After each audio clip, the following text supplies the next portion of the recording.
YouTube Rumble family, what's good? What's happening? It's me live in the flesh.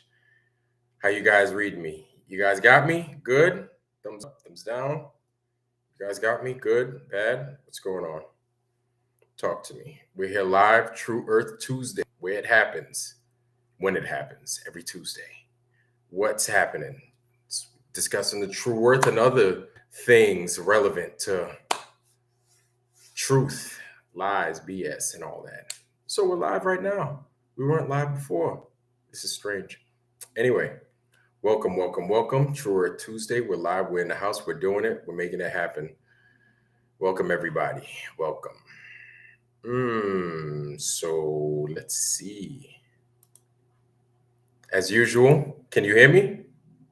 Let me know. Can you hear me? Because we're not on StreamYard, but we are on YouTube tonight. So I'm doing it a little bit different. As you can tell, I'm not in my house because you got me? Perfect. Great, great. So as you can tell, I'm not in my house because internet at my house in the middle of the woods sucks. It is not good. So Chris Getz, welcome. Half Warrior, brother. It's a pleasure. Always a pleasure. My backbone right there. Half Warrior. How you doing? All right, good. You can hear me. Perfect. Chris Getz, welcome. Perfect. All right. Amazing. Great. Welcome, Chris Getz. Welcome, Half Warrior. Another live True Earth Tuesday with me, Ironwork 92 Triple Zip. And we're here. We're making it happen. Make sure to start bringing your people in, bringing yourselves in. We've got quite a bit to discuss tonight. So I'm well. I'm very well. Thank you. We've got quite a bit to discuss tonight. There's quite a bit to discuss, I don't take these weeks, I don't take these days for granted. And so when I discuss stuff, it's stuff of importance. We don't sit here, we don't BS, we tell it like it is. Some people's feelings get hurt, but hey, as long as it's the truth, that's all we're here for, to look for the truth and discuss the truth and to find more truth, really. So welcome, welcome, welcome. I'm doing well. I had a pretty decent weekend, uneventful. That's how I like them these days. You know what I'm saying? I don't need craziness anymore these days. So nice, uneventful weekend is good enough for me. Yes, yes. Yes. So, we got quite a bit to discuss. And I'm sure you could see it wrapped up in the title for today. We're talking about my journey, how I got here. It's probably similar to a lot of you guys' journeys, but to how you finally wound up to where you're true earthers, flat earthers, whatever you want to call it, zetetic earth people, you know, zetetic astrologers, yeah, the zetetic astronomers, right? The study of zeticism, I guess you could say. But we're here together, and that's what counts. That's what matters. Kind of reminds me of my days back on the submarine. Anytime we'd go out getting deployed, man, it used to suck. We'd catch up with the submarine out in the middle of Lord knows where, in the middle of the water. And anytime we'd board the sub, we'd bring our luggage on and stuff. And we'd get on and we'd look up through the dang porthole. And then they'd shut that hatch. Shh, boom. After they shut the hatch, everybody's feeling sank. Just you could feel it at the pit of your stomach, man. And like guys would start getting seasick, and our guys getting on the boat, we just, guys would be a little bit down in the dumps and everything else like that. But I'd tell them, I'd be like, hey, you want to know something? We're suffering. It's going to suck, but we're here together. I'm not here by myself. You're not here by yourself. We're here together, and we're going to get this mission done. We're going to make it happen. And even the worst days that we spend here, we're going to make them our best days. So that's how I would put it in perspective with them. Like, you know what? Yeah, it's a submarine. Yeah, it ain't the best, but as long as we're here together, we're going to make it the best. So not going to talk too much about my Navy days or nothing like that, but we're going to discuss some of that tonight. You know what I'm saying? Quite a bit going on, man, with quite a bit going on with NASA and this whole space stuff. Quite a bit going on with new people that I've come across that are just globe heads. I guess a lot of us call them globetards, and discussing much of, don't be coy, guys. Don't be coy. This is YouTube tonight, not StreamYard like we're normally used to. But not trying to convince anybody of what this place is, but rather just discussing the truth of what this place is. If you want to call it flat or not call it flat, it is what it is, right? The math just doesn't jive up. The math just doesn't jive up with what we were being told as to what this place is. The math doesn't equate with a curve, right? The math or what you claim you see is a curve, you're not seeing a curve. Nobody sees a curve unless you're looking through a parabolic lens of some sort, unless you're looking through the cockpit of a Dragon Lady, which is the U-2, a F-16, F-15. All of these are rounded cockpits, right? You have a lot of these jet fighters talking about the Earth is round, but then you have some of them coming to their senses, telling the truth from what they experience, because everybody flies flat and level, and they're like, well, it's flat and it's level. We don't curve to adhere to what this curve of the Earth is from what we're being told, right? So a lot of guys in the military are starting to come out, and that's also part of what I'm going to discuss tonight as far as American conspiracy is concerned. So before I get there, halfway, I'll read you. The long, slow drip of truth. Right? The long, slow drip of truth. Yeah. So let me see. I just pinned your message, but I just put it up there. Yeah. And it's taken some time. So this isn't some type of information that you just learn that the Earth is flat, or and then you just run with it. That's not how it began for a lot of us. I know that's definitely not how it started for me, right? I didn't just take it as gospel. So it was quite a mountain I had to climb, right? This was one of those things that required that I needed to do my due diligence, which is what I recommend for everybody, right? Whether you're of the globe or the flat Earth, continue to look for the truth, continue to look and do your due diligence, right? Continue. Don't stop, can't stop, right? Because there's always somebody out there trying to make it hard on us. Matter of fact, I used to work with a guy. One of the guys that helped get me, exterminated, but fired from my previous employer, right? And what he did was he set up a fake flat Earth channel, and it was strictly to find flat earthers so they can log in. I mean, I know who the guy is. I don't know what his channel is, but I could find it. And once I find it, stand by. Anyway, this is what he's doing. And he's putting disinformation out there, looking for these flat earthers. There's a little bit more about him. I think he's a little bit disturbed to do this to people. But the thing is, the truth is, you have people out there like that. You have people out there that will go out and just booby trap people, right? And then another thing they do is once they find out your actual name, they can dox you, right? Or they can go ahead, they can tell people that you may know, look you up on the internet, tell people that you may know, tell your employer, and just ruin your life. You know what I'm saying? So I worked with this guy. I worked with this dude, and I'm not going to talk bad on him. I'm not going to talk bad about him. But if you're watching, you know who you are. You know who you are. And your actions are going to catch up with you. That's all I'm going to say. I'm not out there trying to harm nobody. I just let the universe do its business. Now,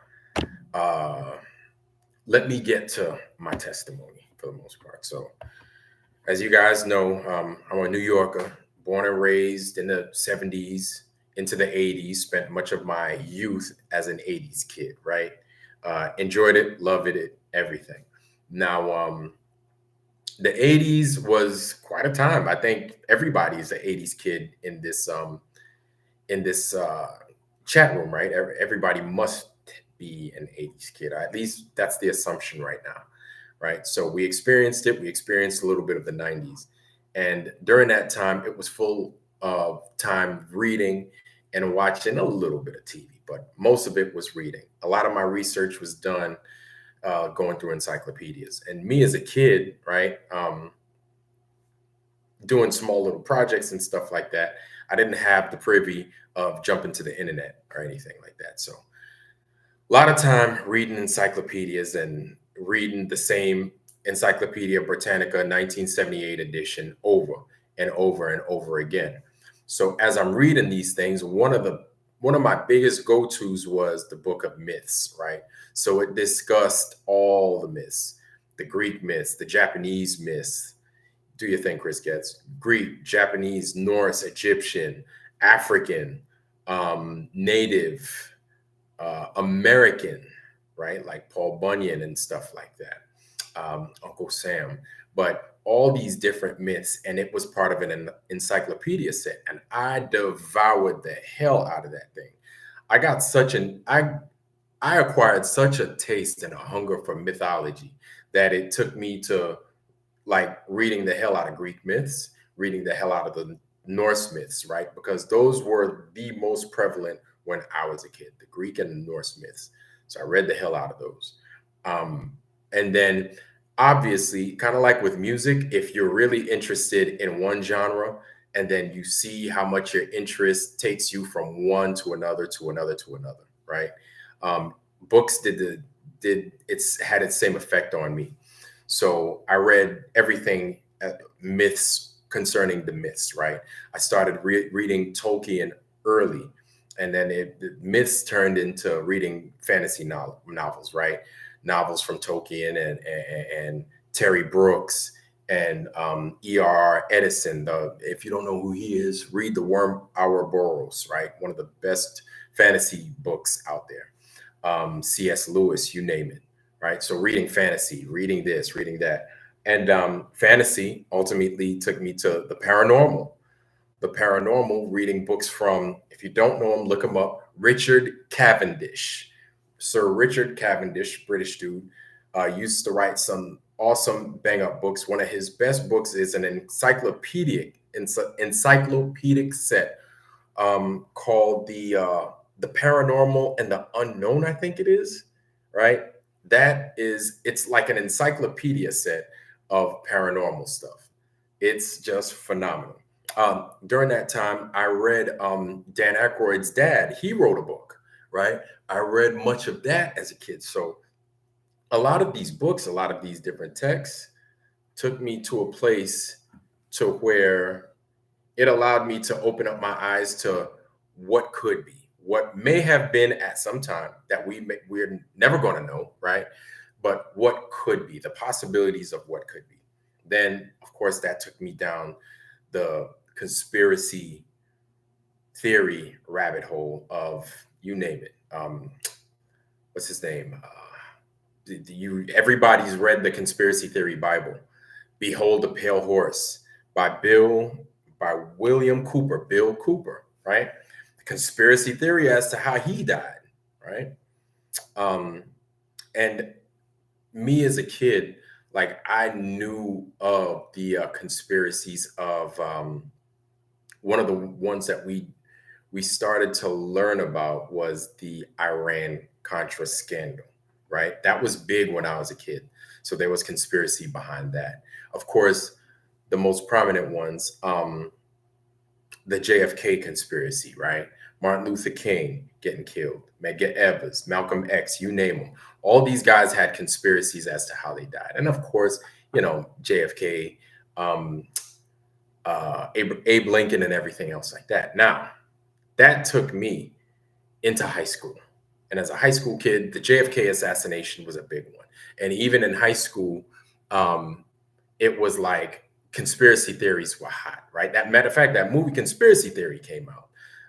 And also the X-Files came out, and doubled up with the X-Files was a show called Millennium. I don't know if you're familiar with it, but it was hot, right? So the X-Files was out, and of course, Mulder, Scully, aliens, and all that stuff, and the FBI, it was all hot. Now, what really ripped open my eyes, forced open my eyes as a kid, just graduated high school, and I'm watching Nightline, right? And one of the big things discussed on this one episode was the tragedy of the USS Liberty. If you're not familiar with the USS Liberty tragedy, I highly recommend you take a look at it. But I'm going to give you a brief synopsis of it, right? So I'm watching Nightline, right? And I think this is the one with Ted Koppel. It was with Ted Koppel. Ted Koppel, Peter Jennings, one of the two, I forgot. But while I'm watching it, they're discussing a naval ship that was attacked and destroyed, not sunk, but destroyed, right?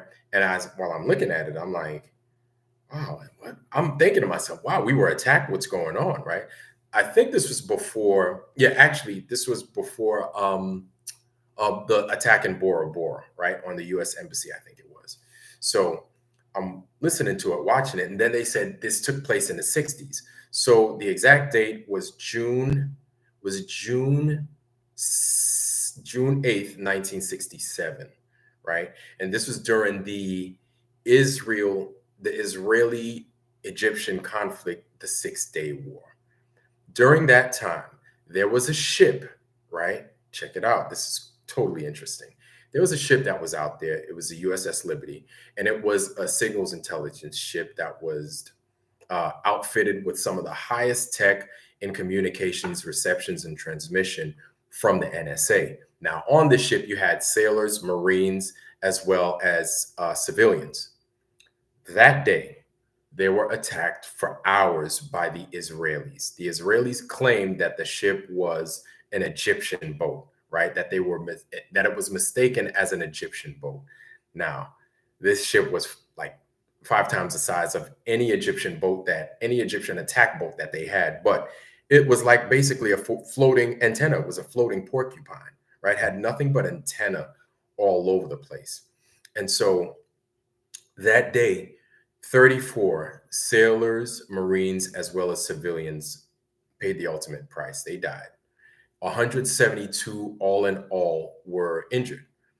And also on that day, the greatest atrocity took place. And it wasn't just an attack. The way the attack went down is for the history books, so to speak. So the reason this information came out at that time was, look at the date that I listened to it or that I watched it. It was in 1997. I had just graduated high school, and I'm watching this, right, the summer of 1997. So this is 30 years after the actual incident. The actual incident took place in 1967, right? So when it took place in 1967, you can only speak about it 30 years later because of you have a clause, right? These things are classified for a certain amount of time. Now, I'm spending a lot of time on this because this is the foundation of what totally opened up my eyes to you can't trust who you think your friends are. So now here I am, right, saying, oh, but prior to that, you had things happening in Israel. Obviously, you had they had their conflicts, their back and forth with the PLO and the Yasser Arafat, who was in charge of the PLO at the time. I think it was Menachem. Yeah, I think it was Menachem Begin, who'd just been assassinated in Israel by one of his own people, right? And I think part of his assassination attempt and the success behind his assassination was because he was trying to make, or there was an attempt with him being buddy, or just trying to make Palestine a whole nation, right? But obviously they put that to a stop by assassinating the dude. Now, of course, back to the USS Liberty. If you don't know, you need to look up this story because it's crazy how it happened. And during the production on Nightline, you had the skipper of the USS Liberty at the time. it was Captain William McGonagall, which is crazy because I worked for Captain McGonagall or Lieutenant McGonagall. He was my intel officer when I was in the squadron after I became an air crewman, right? He was my intel. Good guy, awesome dude. Uh, he's probably a captain right now, Captain McGonagall. But he was a shout out to you, Captain McGonagall. You were an awesome dude. I liked you, and I know you liked me. So anyway, so I worked for William McGonagall. But the actual first William McGonagall, who was the captain on board the USS Liberty, he ended up getting the Medal of Honor.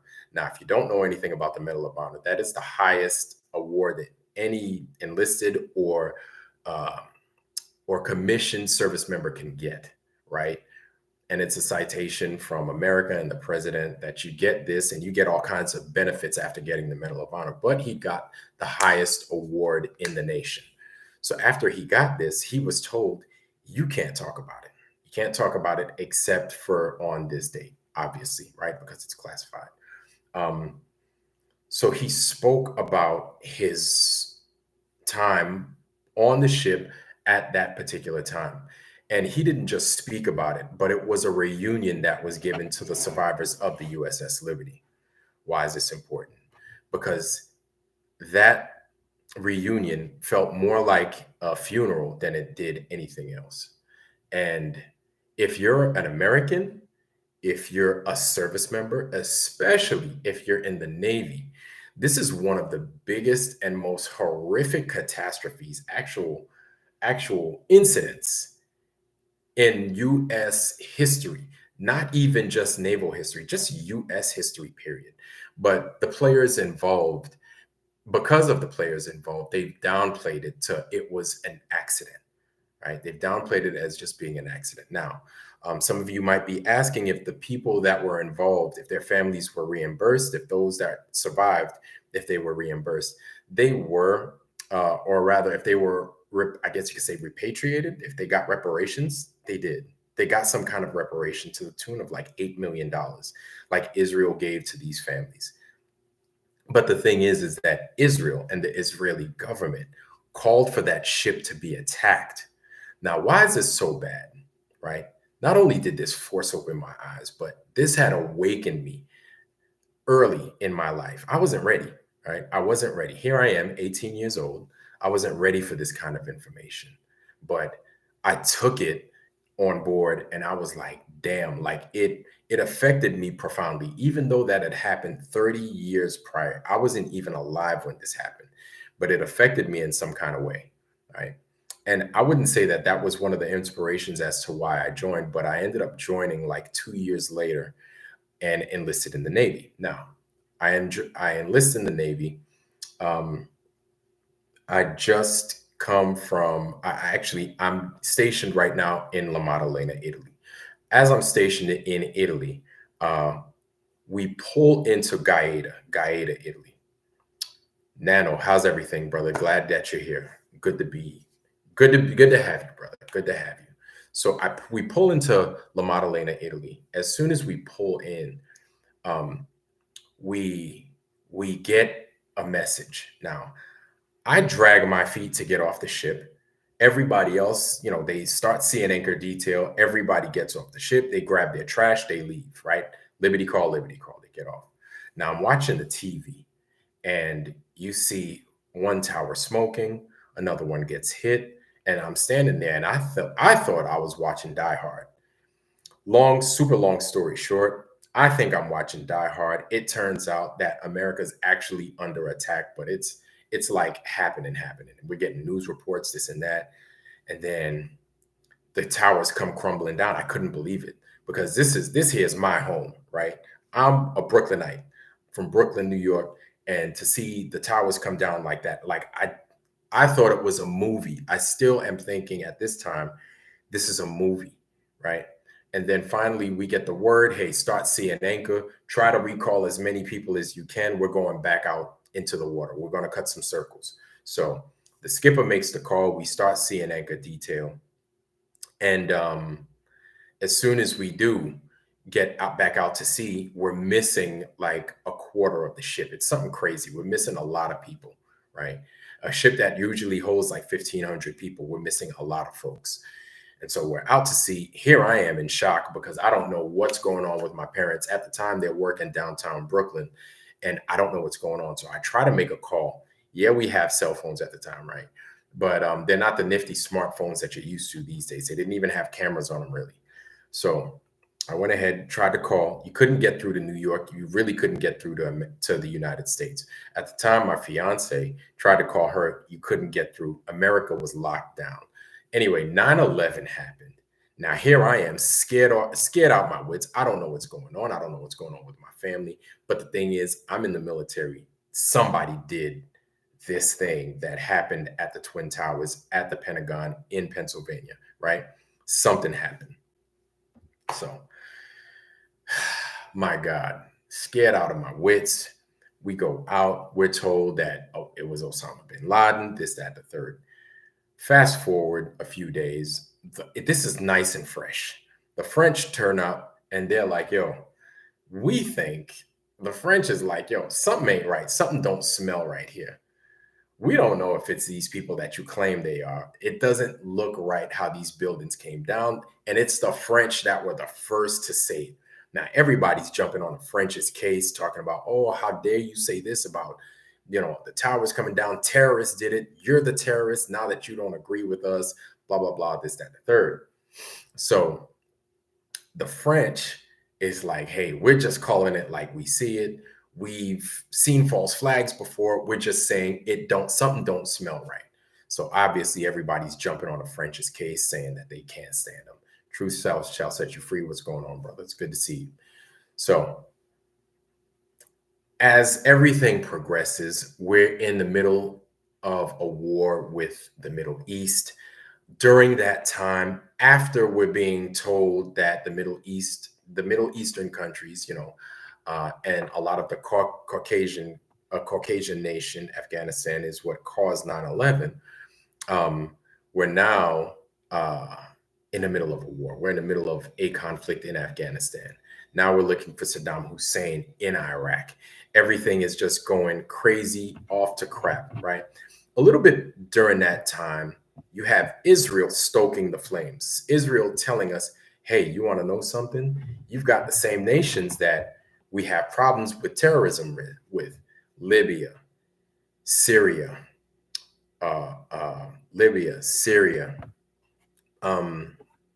Iraq, Iran, Afghanistan, all these nations. That this is what Israel is saying. They're stoking these flames of war with people we haven't gotten into a conflict just yet, right? They're stoking these flames of war immediately thereafter 9/11. But here I have in the back of my mind, I really don't say nothing to nobody, but in the back of my mind, I still have that I remember watching Israel do what they did to those American sailors and Marines on the USS Liberty. I still remember that. And I mentioned it to one of my sailors. I was like, hey, man, did you ever hear of the USS Liberty? And they were like, the USS what? What fleet are they part of? I was like, they were actually a part of the Sixth Fleet. I think they might have been called something different, but the USS Liberty ship was in the Sixth Fleet. I guess you could say the Sixth Fleet or maybe the Fifth Fleet. No, they were in the Sixth Fleet arena in the Med, right? They were in the Eastern Med. So they were above the Sinai Peninsula when the incident took place. And so nobody really heard of it. So I recounted to them my story, but they didn't understand where I was going with it. And at the time, I didn't understand where I was going with it yet, but things just weren't working for me, right? We're in the middle of a strange war. And what I mean by a strange war, we really didn't set a precedence as to what we were fighting for, right? And so it's a strange war in that respect. And so while all this is taking place and all this is going on, like we're fighting, what's the end game? What's the goal? What are we trying to achieve? Nobody knows. We're just going, our ship was a supply ship. And really all we give are torpedoes and this one, and we provide service from ship to ship to ship to sub to sub to sub, right? This whole time I'm on the ship, we're giving torpedoes and we're giving, we're basically a floating mechanic and a floating 7-Eleven for other ships, right? And these guys are getting lit up in the Middle East. These guys are getting lit up in Afghanistan. And we think we know why, because we're being told that Afghanistan did it. Now we're starting to, the time is going and we're chasing Osama bin Laden. And now the thing is, we just killed in 2003. And what I mean by killed is Saddam Hussein was hung and executed, right? But he didn't have anything to do with anything. And so while this is happening and this is progressing, we're like, okay, so we killed Saddam Hussein that had nothing to do with anything. And so now the war is getting hot. The war in the Middle East, the war in Afghanistan, it's getting up and up, but we don't have an end goal. So we're being told just another year. It might take another 2 years. And we're like, okay, we can give it another 2 years. So we're giving the United States government all this time. And at this time, you've got people still joining the military. The SEALs are hot. EOD, Navy divers, SWIG, they're all hot. There I go. Former Navy diver. This is my old class, right? And so you get in while the getting in is good. I go to dive school. I become a Navy diver at this time.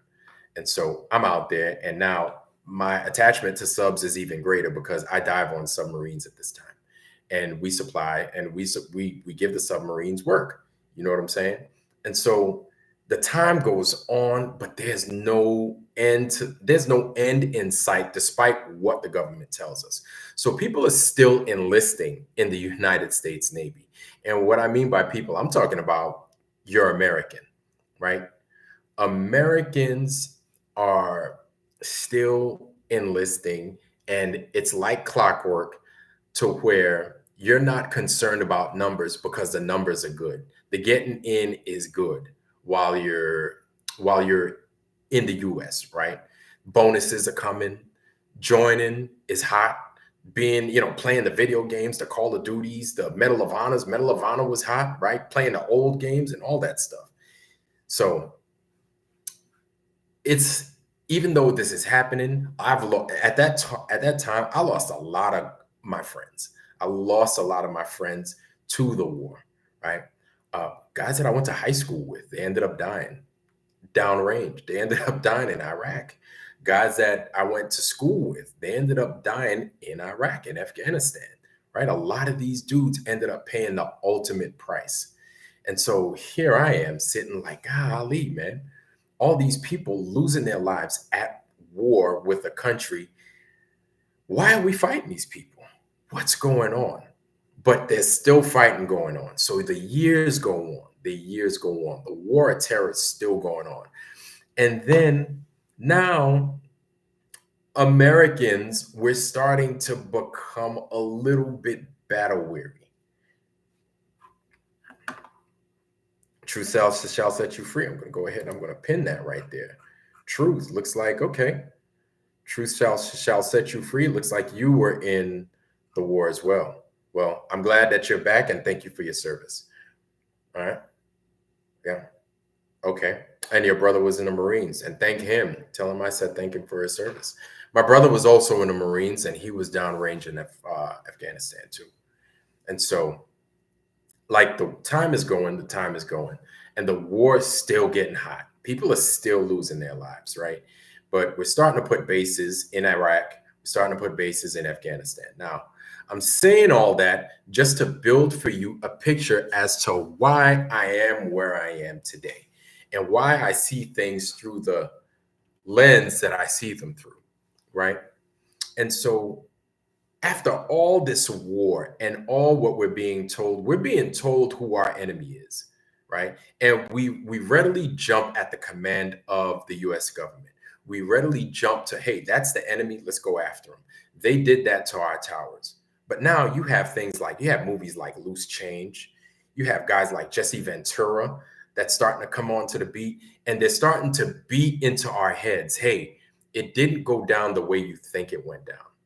You know what I'm saying? It didn't happen the way you think it happened.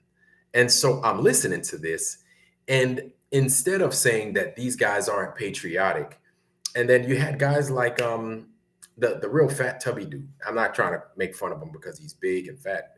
No, no, no. But the big dude that is an anti-war guy. He's also a big time Democrat, but that's neither here nor there. But he's saying, "Hey, watch that movie Loose Change," and so Loose Change kind of opened up my eyes. And then I start to make a connection between the dancing Israelis at after the towers went down. You had these Israelis that were in a van, the dancing Israelis. They're talking about thermite at the site of where the buildings collapsed, right?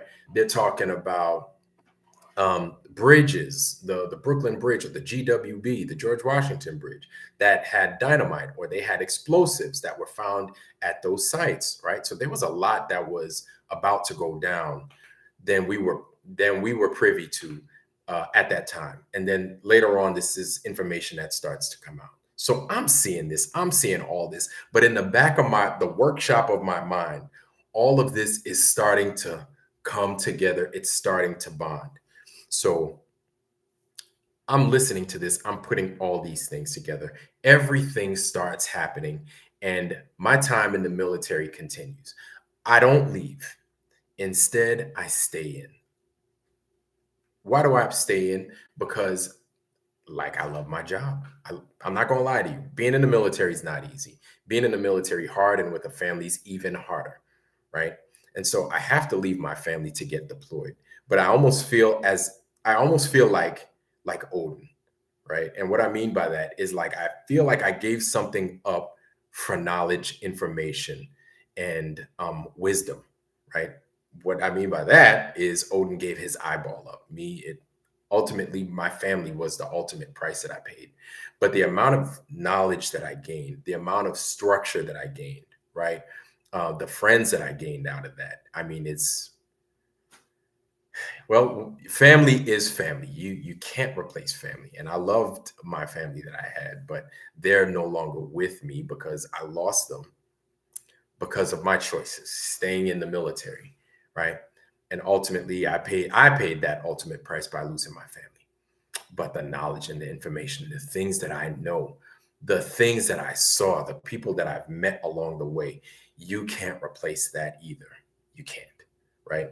And so I was thirsty for knowledge. I was thirsty for more, more, more, more. I wanted to see more. I wanted to learn more. I wanted to grow with the military. I wanted to grow with the Navy, right? And I did. And I got more than I ever asked for, I could say. And so during that time, I started also to say things that made me very unpopular amongst my peers. All right. And, back then I had a big mouth. And today I still speak. I still speak. I still speak. I let the truth be known. And whether you want to hear it or not, I'd say it. So it's like 2012. And I said, hey, 9/11 was an inside job. I didn't give a damn who my audience was. I was like, 9/11 was an inside job. Thermite, whatever. We probably did it, right? And people couldn't wrap around their mind. And then they tell me things like, oh, so you probably think the moon landing was fake too. I'm like, in fact, I do. Totally fake. And then I would say it all, right? Moon landing was fake. 9/11 was an inside job that our government did. They sponsored it, right? I said everything. Um, so we're going, and people are just shitting on me because here I am, right? This Navy guy flying on an expensive piece of equipment, doing a highly sensitive job, saying this stuff. But as I'm saying this, I'm being honest with my assessment, right? I'm like, this is stuff that the government will do. They'll crack a few eggs to further an agenda. That's what they'll do. They will, right? To keep America looking a certain way or to evolve America in a particular direction. That's what the government will do, whether you like it or not. F your feelings, that it is what it is, right? And so we progress, we move on. 6 Day War comes up. And so now I'm being told that I'm an anti Semite because I don't believe that the